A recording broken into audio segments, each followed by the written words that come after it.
ಅವರು ಒಂದು ಮಾತನ್ನು ಹೇಳಿದರು, ಸದಾ ಅಂದರೆ ಒಳ್ಳೆಯ ದಿನಗಳೆಲ್ಲ ಕಳೆದು ಹೋಯಿತು, ಆದರೆ ರಾಮ್ ಭಟ್ರ ಮನಸ್ಸಿನ ಭಾವನೆಗಳಿಗೆ ಮುದ ಕೊಡುವಂಥ ದಿನಗಳು ಭಾರಿ ದೊಡ್ಡ ರೀತಿಯಲ್ಲಿ ಬರಲಿಲ್ಲ ಅಂತ ಹೇಳುವಂಥ ಮಾತನ್ನು ಹೇಳಿದರು. ಅವರ ಒಟ್ಟಿಗಿದ್ದಂಥ ಸನ್ಮಾನ್ಯ ಮಾಜಿ ಶಾಸಕರಾದ ರುಕ್ಮಾರ್ ಪೂಜಾರಿ ಅವರು ಇಲ್ಲೇ ಇದ್ದಾರೆ.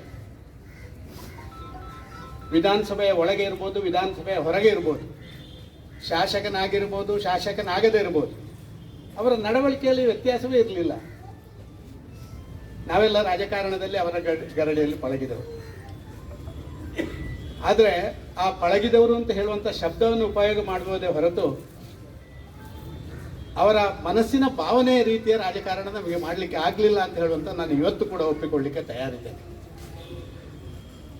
ಹೋರಾಟಗಳು, ಪರಿವರ್ತನೆಗಳು, ಸಾಮಾಜಿಕ ವ್ಯವಸ್ಥೆಗಳಲ್ಲಿ ಬದಲಾವಣೆಗಳನ್ನು ನಿರೀಕ್ಷೆ ಮಾಡುವಂಥದ್ದು ನಾವು ಕಂಡಿದ್ದೇವೆ. ಪ್ರಾಯಶಃ ರಾಮ್ ಭಟ್ರಿಗೆ ಅವರು ಎಷ್ಟು ದೊಡ್ಡ ವ್ಯಕ್ತಿ ಅಂತ ಹೇಳುವಂಥದ್ದನ್ನು ಇತ್ತೀಚೆಗೆ ನರೇಂದ್ರ ಮೋದಿಯವರು ಸ್ವತಃ ಅವರಿಗೆ ಫೋನ್ ಮಾಡಿ ಮಾತಾಡಿದಲ್ಲಿ ಗೊತ್ತಾಗುತ್ತೆ. ಒಬ್ಬ ದೇಶದಲ್ಲಿ ಒಬ್ಬ ಅತ್ಯಂತ ಸಜ್ಜನ ರಾಜಕಾರಣಿ, ಒಬ್ಬ ಆದರ್ಶ ರಾಜಕಾರಣಿ, ಒಬ್ಬ ಪಕ್ಷವನ್ನು ಕಟ್ಟಲಿಕ್ಕೆ ತನ್ನ ಎಲ್ಲವನ್ನ ಯಾರ್ಯಾರದಂಥ ವ್ಯಕ್ತಿ ರಾಮ್ ಭಟ್ರು ಅಂತ ಹೇಳುವಂಥದ್ದು. ತುರ್ತು ಪರಿಸ್ಥಿತಿ ಅಂತ ಸಂದರ್ಭದಲ್ಲಿ ಅವರು ಮಾಡಿದಂಥ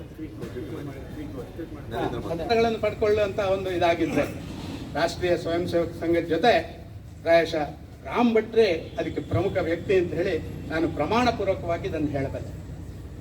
ಒಂದು ಸಂಗತಿಯನ್ನು ಸಾರ್ವಜನಿಕರ ಜೊತೆ ನಾನು ಹೇಳಲೇಬೇಕಾಗಿದೆ. ನಾನು ಶಾಸಕನಾಗಿ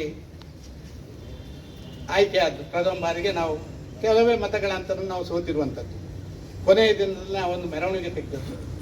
ನನ್ನ ಜೀವಮಾನದಲ್ಲಿ ರಾಮ್ ಭಟ್ರು ಡ್ಯಾನ್ಸ್ ಮಾಡಿದ್ದನ್ನು ನಾನು ಅವತ್ತು ಮಾತ್ರ ನೋಡಿ. ಬಳುವಾರಿಯಿಂದ ಹಿಡಿದು ಬಂದಂಥ ಆ ದೊಡ್ಡ ಒಂದು ರ್ಯಾಲಿಯಲ್ಲಿ ರಾಮ್ ಭಟ್ರು ಮತ್ತೆ ಕಮರ ಅರಳಿತು ಅಂತ ಹೇಳುವಂಥ ಮಾತನ್ನು ಹೇಳಿದರು. ಆದರೆ ಆ ಸತ್ಯದ ಆಗಲಿಲ್ಲ. ಆದರೆ ಅವರ ಮನಸ್ಸಿನ ಭಾವನೆಗೆ ಇಡೀ ನಮ್ಮ ಕ್ಷೇತ್ರದ ಜನ ಆಶೀರ್ವಾದ ಮಾಡಿದ್ರು. ಮುಂದಿನ ದಿನಗಳಲ್ಲಿ ಅದು ಈಗ ಪರ್ಮನೆಂಟ್ ಆಗಿ ಮುಂದೆ ಹೋಗುವಂಥ ಕೆಲಸ ಕಾರ್ಯಗಳನ್ನು ಇವತ್ತು ಬಿಜೆಪಿಯ ಭದ್ರಕೋಟೆಯಾಗಿ ಪುತ್ತೂರು ಪರಿವರ್ತನೆಯಾಗಿ, ನಾನು ಶಾಸಕನಾಗಿ ಇವತ್ತು ಮಟ್ಟಂದೂರು ಸಂಜೀವರ ಶಾಸಕರಾಗಿ, ಶಕುಂತಳಾ ಶೆಟ್ಟರು ಬಿಜೆಪಿಯಿಂದ ಶಾಸಕರಾಗಿದ್ದರೆ ಪ್ರಾಯಶಃ ರಾಮ್ ಭಟ್ರ ಅವತ್ತಿನ ಆ ಮನಸ್ಸಿನ ಭಾವನೆ, ಅದಕ್ಕೆ ಜನರ ಇಂಬು, ಇದಲ್ಲದೆ ಬೇರೆ ಯಾವುದೂ ಇಲ್ಲ ಅಂತ ಹೇಳುವಂಥ ನಾನು ಖಡಾಖಂಡಿತವಾಗಿ ಹೇಳಬಲ್ಲೆ. ಇವತ್ತು ರಾಜ್ಯದಲ್ಲಿ ಬಿಜೆಪಿಯ ಒಂದು ವ್ಯವಸ್ಥೆ 18 ಜನ ಶಾಸಕರಿದ್ದಾಗ 8 ಜನ ಉಡುಪಿ ಮತ್ತು ನಮ್ಮ ದಕ್ಷಿಣ ಕನ್ನಡ ಈ ಅವಿಭಜಿತ ಜಿಲ್ಲೆಯಿಂದ ಬಂದವರು. ಆಗ ರಾಮ್ ಭಟ್ರು ಅಧ್ಯಕ್ಷರಾಗಿದ್ದರು ಅಂತ ನನ್ನ ಮನಸ್ಸಿನಲ್ಲಿ ಅವರು ರಾಮ್ ಭಟ್ರು ಆಗ ಅಧ್ಯಕ್ಷರಾಗಿದ್ದರು. 8 ಜನರ ಶಾಸಕರನ್ನ ಇಲ್ಲಿಂದ ಕೊಡುಗೆಯಾಗಿ ಕರ್ನಾಟಕಕ್ಕೆ ಕೊಟ್ಟದ್ದು ಸನ್ಮಾನ್ಯ ರಾಮ್ ಭಟ್ರು. ಆ 8 ಇವತ್ತು 118 ಆಗಲಿಕ್ಕೆ ಕಾರಣ ಆಗಿದೆ. ಆದ ಕಾರಣ ರಾಮ್ ಭಟ್ರ ಆದರ್ಶಗಳ ಬಗ್ಗೆ ನಾವು ಚಿಂತೆ ಮಾಡಬೇಕು. ಅವರ ಮನೆಯಲ್ಲಿ ಒಬ್ಬ ಶಾಸಕನಾಗಿದ್ದಾಗ ಕೂಡ ಮನೆಯಲ್ಲಿ ಯಾರು ಇವತ್ತು ನಮ್ಮನ್ನು ನೋಡಲಿಕ್ಕೆ ಬಂದರೆ ನಾವೇನಾದರೂ ಡ್ರೆಸ್ ಚೇಂಜ್ ಮಾಡಿ ಒಂದು ಒಳ್ಳೆ ಕದ್ದರ್ ಶರ್ಟ್, ಇಸ್ತ್ರಿ ಶರ್ಟ್ ಹಾಕೊಂಡು ಬರುವಂಥವ್ರು. ಅವರು ಅದೇ ಬನಿಯನ್ನಲ್ಲಿ ಕೂತ್ಕೊಂಡು ಬಂದವ್ರ ಜೊತೆ ನಾನು ನಿಮ್ಮವನು, ನಿಮ್ಮಲ್ಲಿ ನನಗೆ ವ್ಯತ್ಯಾಸ ಇಲ್ಲ ಅಂತ ಹೇಳುವಂಥ ಭಾವನೆ.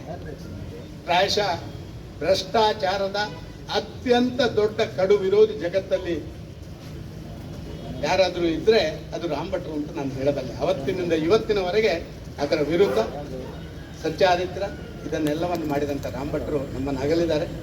ನಾನು ಆ ಮಾಲಿಂಗೇಶ್ವರ